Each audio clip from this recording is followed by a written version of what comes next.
ان الذين حقت عليهم كلمة ربك لا يؤمنون ولو جاءتهم كل آية حتى يروا العذاب الأليم فلولا كانت قرية آمنت فنفعها إيمانها إلا قوم يونس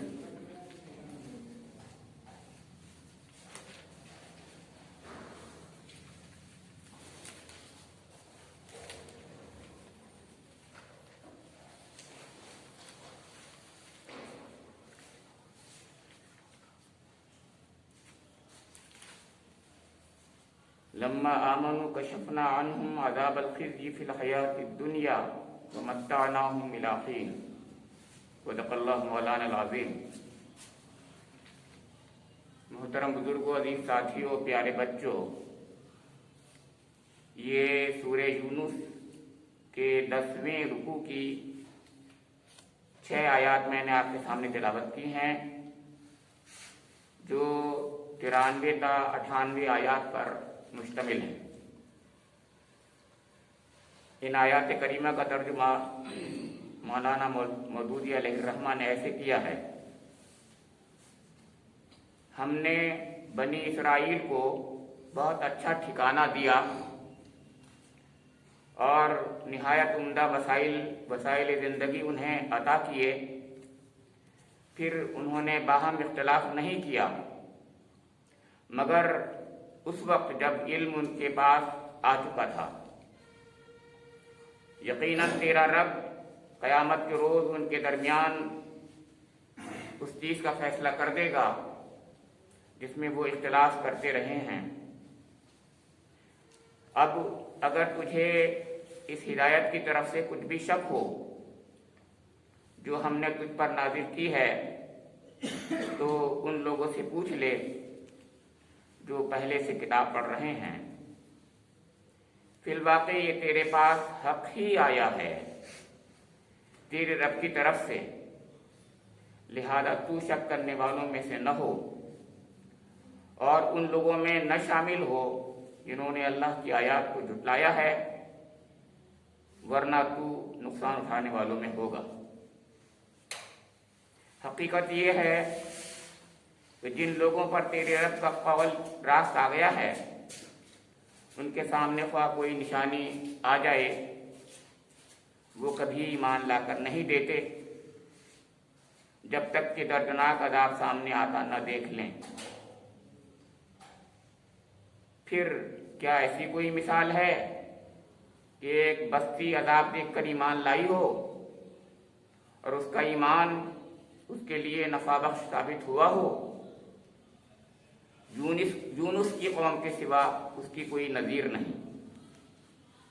وہ قوم جب ایمان لے آئی تھی تو البتہ ہم نے اس پر سے دنیا کی زندگی میں رسوائی کا عذاب ڈال دیا اور اس کو ایک مدت تک زندگی سے بہرہ مند ہونے کا موقع دے دیا تھا۔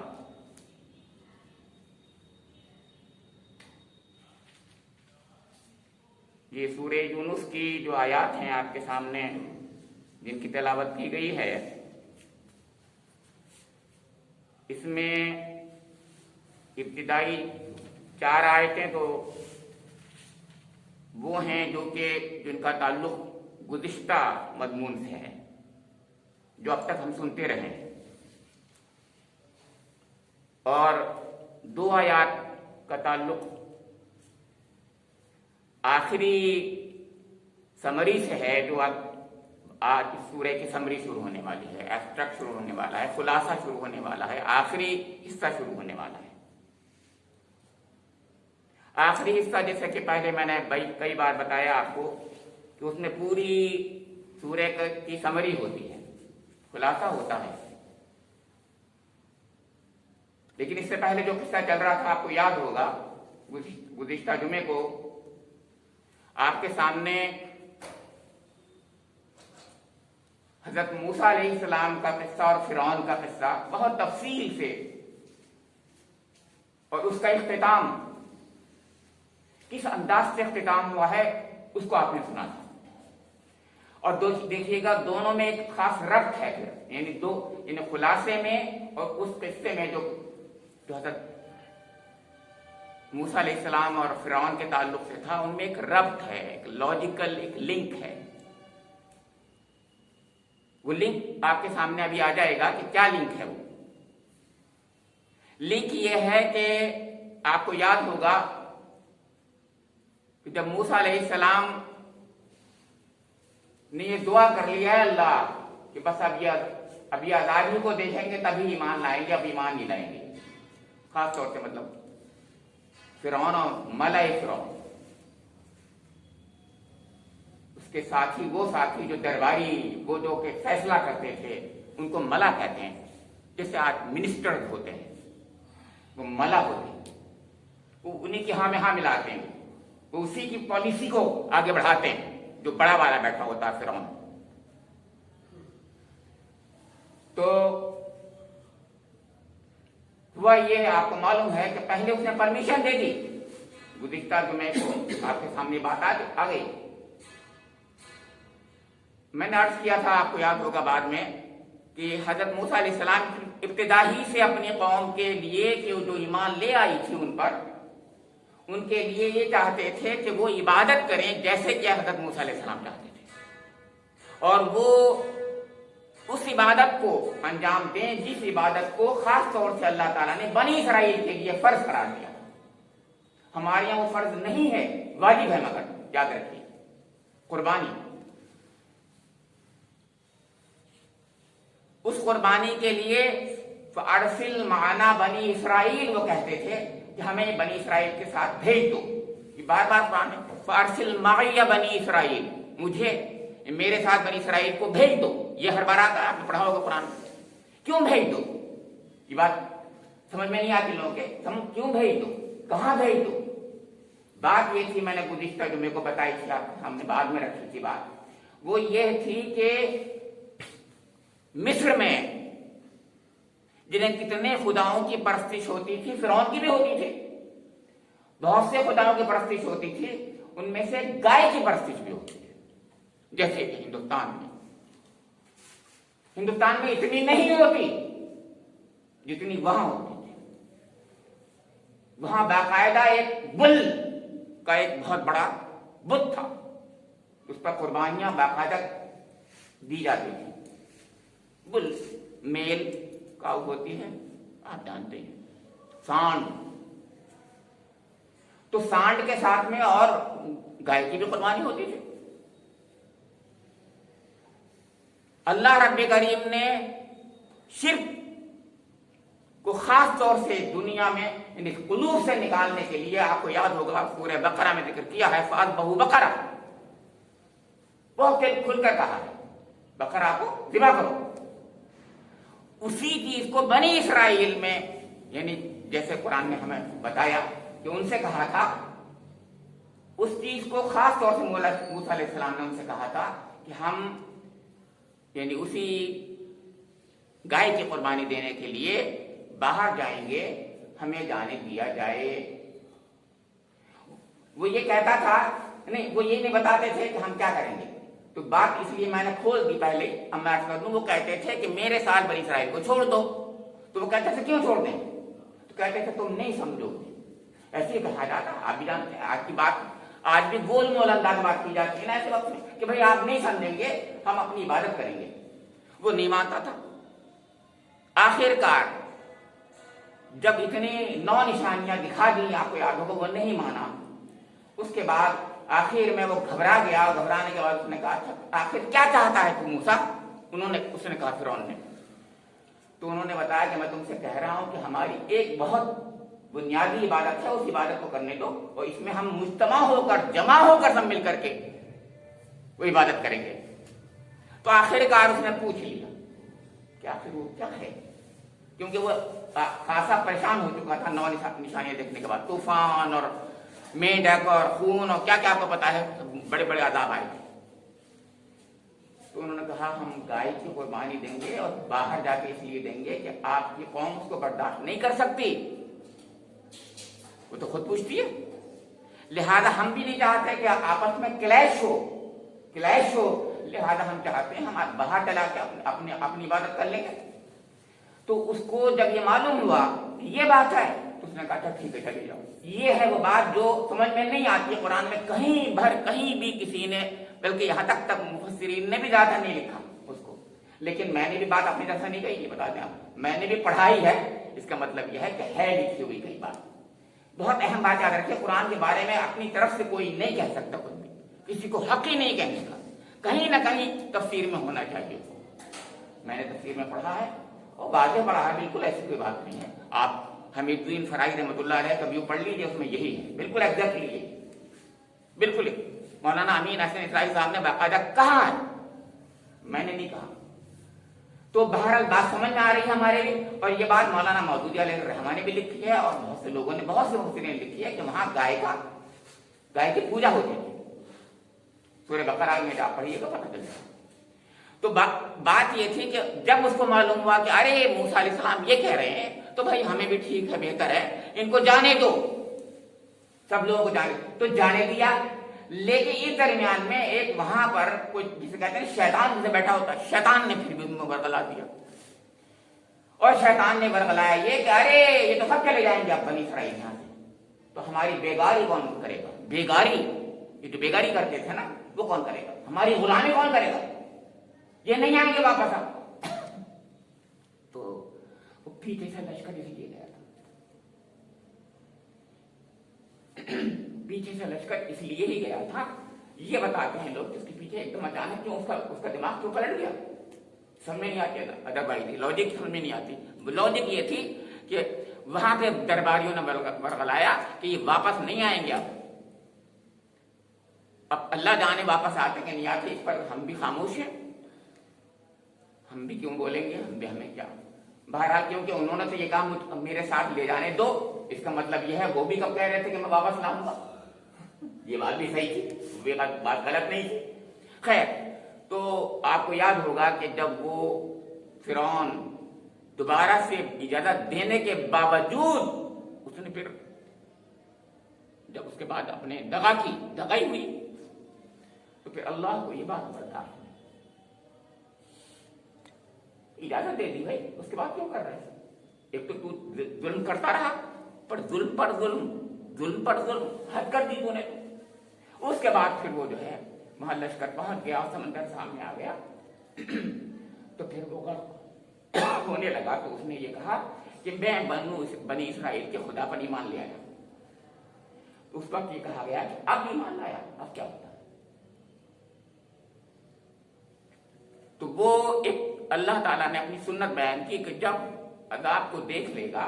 اچھا ہاں، اس سے پہلے ایک دعا کی تھی موسیٰ علیہ السلام نے، اس میں واضح تھا بالکل یہ کہ اللہ بس بہت ہو گیا، اب جب تک یہ عذاب دیکھ نہ لیں، اے اللہ ان کو ایمان کی دولت سے فیض مت کرنا.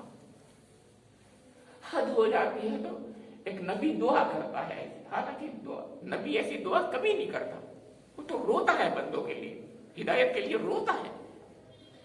لیکن جب حد سے گزر جاتی ہے قوم، کسی طریقے سے نہیں مانتی، تو پھر وہ بھی تو انسان ہے.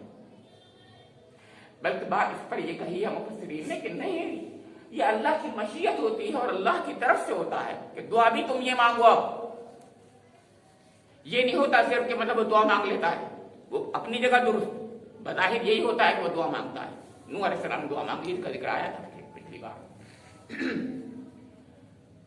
تو بہرحال میں عرض کر رہا تھا کہ وہاں جب تو اب انہوں نے کہا اب تیرا ایمان قابل قبول نہیں ہے، لیکن ہاں تیری لاش کو ہم بچا لیں گے. یہ تو بتایا تھا. اب اسی کے لنک جوڑیے. آج میں کہہ رہا ہوں وہ لنک کیا ہے لاجیکل. وہ لنک یہ ہے کہ بتایا یہ گیا تھا کہ جب کسی قوم کے بارے میں اللہ کا یہ فیصلہ ہو جائے، جب یہ عذاب ہی کی مستحق ہو چکی ہے نہیں، اور عذاب کے آثار آ جاتے ہیں، تو پھر ہم کو بخشتے نہیں ہیں. لیکن آج کہا اللہ قوم یونس، اس میں بھی رونے کا ہمیں یہ چاہتا ہے کہ ہمارا آپ کا رب بہت ہی کرے. بندے اس کے اتنے زیادہ مطلب ظلم کرتے ہیں اس کے ساتھ میں، اس کے بندے اتنے زیادہ نادان ہو گئے ہوتے ہیں، اپنے اوپر عذاب کو مستحق کر لیتے ہیں عذاب کا اپنے کو. تو پھر یہ کہا ایک ایکسپشن ایسا بھی ہے کہ ہم نے اس پر سے عذاب قوم پر سے عذاب کو ٹال دیا تھا، وہ قوم یونس ہے۔ ہم کسی پر جب عذاب آ جاتا ہے تو نہیں ٹالتے، جب عذاب کو دیکھ لیتا، حتیٰ یرب العذاب العظیم کہا، جب وہ دیکھتا ہے عذاب تو پھر ٹالتے نہیں ہم، اللہ ہے وہ۔ لیکن ایک بار ایسا ہوا ہے، ہم نے اپنی سنت کہتے طریقے کو سنت اللہ، ہم نے اپنی سنت اللہ کا ایک بار ایکسپشن بھی دنیا میں دکھایا ہے، وہ قوم یونس تھا کہ قوم یونس نے عذاب دیکھ لیا، رو گئی، گڑگڑانے لگی، ہم نے عذاب ڈال دیا۔ کیا مطلب تھا؟ مطلب کہنا اے اہل قریش، اس وقت حضور کے سامنے یہ کہا جا رہا ہے اے اہل قریش، تو اب بھی اگر ایک بار ایسا کر لے گی تو ہم تجھے عذاب ڈال دیں گے تیرا۔ اور یہ چیز اس وقت کے لیے نہیں، قیامت تک کے لیے ہے یہ تو قرآن۔ تو گویا ہم اور آپ قیامت تک کے لیے اپنے بندوں سے اللہ تعالیٰ یہ کہنا چاہتا ہے کہ میرے بندوں اگر آخری بار عذاب بھی میں بھیج دوں گا، اگر تم رو جاؤ گے اگر، تو میں عذاب ٹال دوں گا۔ سوچیے آپ، یہ ہے بات جو کہی جائے کہ اگر تم رو جاؤ گے، اور میں بتا رہا ہوں میں نے جو رو جاؤ گی بات جو کہی ہے میں نے ایسے نہیں کہا ہے۔ قوم یونس کے مرد اپنی عورتوں کو، بچوں کو، جانوروں کو لے کے گئے باہر، اور وہ گریا و بکا کی، یہی آیا تفسیروں میں، وہ گریا و بکا کی، اتنے روئے کہ اللہ کو رحم آ گئی، اور عذاب آ گیا، اوپر سے آ گیا تھا بالکل، عذاب کو ڈال دیا اللہ تعالیٰ نے۔ ایک پہلو ہے یہ، لیکن دوسرا بھی پہلو یاد رکھیے، وہ پہلو دوسرا یہ ہے کہ حضرت یونس علیہ السلام جن کی قوم کا یہ معاملہ ہے، ان سے بھی ایک غلطی ہو گئی ہے۔ اللہ تعالیٰ بہت ہی منصف ہے، انصاف کرتا ہے، اور جب تک حجت تمام نہیں ہو جاتی تب تک عذاب نہیں بھیجتا۔ عذاب کے آثار آ سکتے ہیں، عذاب نہیں آتا۔ ڈرانے کے لیے، تنبیہ کے لیے اس جھٹکے آتے ہیں، جیسے زلزلے کے جھٹکے ہوتے ہیں، آتے ہیں، لیکن ایسے نہیں آتے کہ بالکل سب مٹ جائیں، ختم ہو جائیں۔ تو چنانچہ ایسا ہی ہوا کہ یہاں پر بھی عذاب ان پر نہیں آیا، عذاب کے آثار آ گئے۔ یہ دو باتیں تھیں جو اس مضمون میں ہیں، تو آپ دیکھیں گے، میں جلدی پڑھ دیتا ہوں، بات ختم ہو گئی ہے۔ پہلی بات یہ کہی کہ اللہ تعالیٰ نے اس قوم کو، یعنی حضرت موسیٰ علیہ السلام کی وہ قوم جو ایمان لے آئی تھی، سمجھ میں آیا؟ وہ کون تھی؟ بنی اسرائیل۔ وہ قوم ایمان نہیں لائی، وہ تھی قوم فرعون۔ یہی تو بات خاص ہے، اس لیے قرآن میں سورہ یونس ہی نہیں، سورہ ہود میں آپ جائیے اور دوسری سوروں میں، شعراء میں جائیے تو پتہ چلے گا، نہیں اس سے پہلے سورہ اعراف میں آپ دیکھیں گے، لمبا ایک قصہ ہے۔ تو حضرت موسیٰ علیہ السلام کے قصے کے دو قصے آج تک بنتے ہیں۔ ایک وہ قصہ بنتا ہے جو فرعون کے ساتھ میں انہوں نے جس طریقے سے جسے دعوت کا مرحلہ کہتے ہیں وہ کیا، اور وہ فرعون کے غرقابی تک ایک مرحلہ ختم ہو گیا، آپ کو پتہ ہی ہے، سورہ بقرہ میں بھی ہے۔ اور اس کے بعد موسیٰ علیہ السلام کا قصہ بہت لمبا چلتا ہے، سورہ بقرہ میں بھی اور سورہ میں بھی، سورہ اعراف میں بھی۔ وہ کون سا واقعہ؟ وہ ہے بنی اسرائیل کا، اس کی تربیت کا مرحلہ، جو کہ جزیرہ نما سینا میں، جو لشکر فرعون کی غرقابی کے بعد یہ باہر گئے ہے نا، سینا میں، کوہ طور سے آگے سینا کا جو مقام تھا، وہاں پر جنگل میں جب رہے ہیں 40 سال تک، اس کا مرحلہ جو تھا اس کا ذکر کرتا ہے قرآن۔ تو وہ تربیت کا زمانہ ہوا، کس کی؟ اس قوم کی تربیت جو ایمان لے آئی تھی، سو کہے۔ اب اس کے بارے میں بتایا، وَلَقَدْ بَوَّأْنَا بَنِي إِسْرَائِيلَ مُبَوَّأَ صِدْقٍ وَرَزَقْنَاهُم مِّنَ الطَّيِّبَاتِ فَمَا اخْتَلَفُوا حَتَّىٰ جَاءَهُمُ الْعِلْمُ إِنَّ رَبَّكَ يَقْضِي بَيْنَهُمْ يَوْمَ الْقِيَامَةِ فِيمَا كَانُوا فِيهِ يَخْتَلِفُونَ۔ فرعون کو غرقاب کر دیا،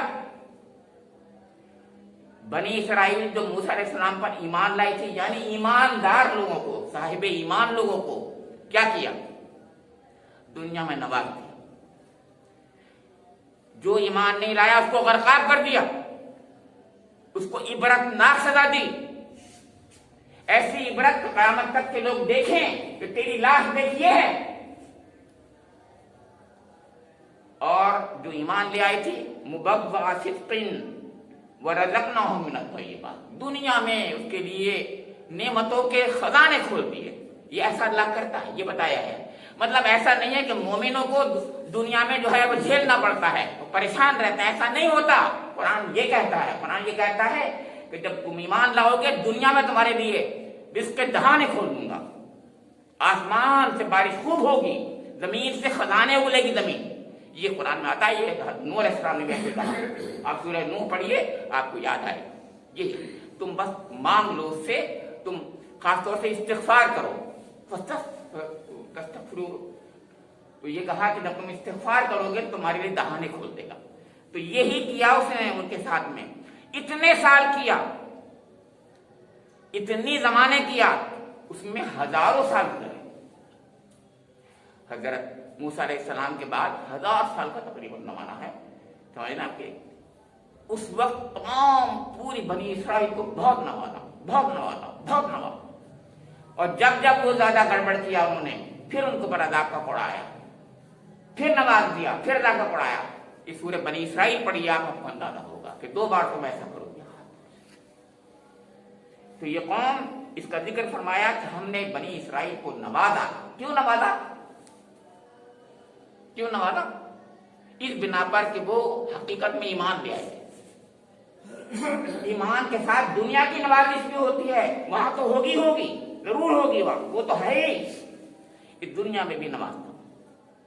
لیکن پھر فرمایا فَمَا اخْتَلَفُوا حَتَّى جَاءَهُمُ الْعِلْمُ إِنَّ رَبَّكَ يَقْضِي بَيْنَهُمْ يَوْمَ الْقِيَامَةِ فِيمَا. ہاں مگر اس کے بعد پھر جب وہ قوم پھر بگڑ جاتی ہے, اور بگڑتی ہے ضرور, جیسے یہ امت مسلمہ بگڑ گئی ہے, ضرور بگڑتی ہے. کیوں اور کب؟ جبکہ حق اس کے پاس ہوتا ہے. ہمارے پاس بھی یہ حق ہے.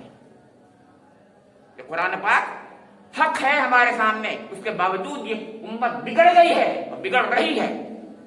کوئی کہہ رہا ہے یہ صحیح ہے, کوئی کہہ رہا ہے یہ صحیح ہے, کوئی کہہ رہا ہے وہ صحیح ہے.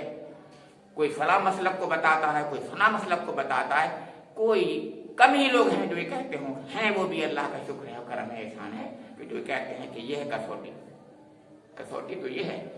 2 کسوٹیاں ہیں, ایک یہ, ایک سنت رسول اللہ. 2 کسوٹیاں اللہ نے دی, میں 2 رائے نہیں. ہاں پہلی کسوٹی تو یہی ہے. فرمایا کیوں کہا اس کو؟ کیونکہ اس میں کسی کو اختلاف نہیں ہے. آج بھی امت مسلمہ ایک چیز پر متفق آج بھی ہے, قرآن پاک. سنت کے بارے میں آپ کو پتا ہے کہ جھگڑے پیدا ہو گئے ہیں کہ ہے بھی حضور کی سنت کے نہیں ہے, یہ صحیح ہے کہ غلط ہے, یہ حدیث ہے کہ نہیں ہے, آپ کو پتہ ہی. تو فرمایا کہ اختلاف جو ہے علم کے بعد ہوا ہے. علم یعنی کتاب ہوتی ہے. علم یہ ہے, آج بھی علم ہے, اس کے بعد ہی جھگڑے ہیں. کیا نہیں ہے قرآن کے سامنے؟ کس مکتب فکر کے سامنے کتاب اللہ نہیں ہے؟ سب کے سامنے ہے. اس کے باوجود جھگڑے کیوں ہیں؟ آپ سوچیں کیوں ہیں؟